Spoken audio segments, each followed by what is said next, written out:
টমেটোটা আলাদা রাখতে ভালো হতো, মশলার সঙ্গে দিয়ে দিয়েছি। টমেটোটা একটু ভেজে নিয়ে মশলাটা দিলে ভালো হতো। এটা ভিজে নাকি রে?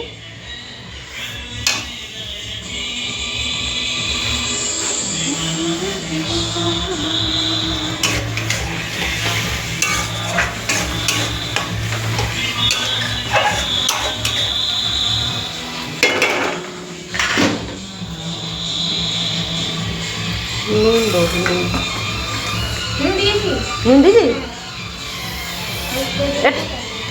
এটা খোল।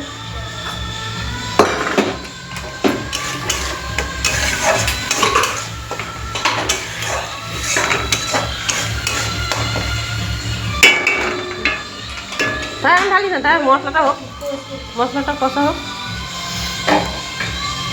আজকে হচ্ছে দেখো, এখানে পনির ভাজা হয়েছে, এখানে মটর সিদ্ধ হয়েছে। পনির দিয়ে মটর হবে। আর এই যে এখানে কড়াইশুঁটি পুর করা হয়েছে, কড়াইশুঁটি পুর দিয়ে কচুরি হবে।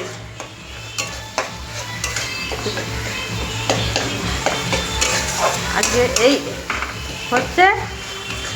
আর উপরে আমি পায়েস করে রেখে এসেছি। নিরামিষ হলে খুব জ্বালা হয়, এত অসুবিধা হয় নিরামিষ হলে যে বলার কথা না।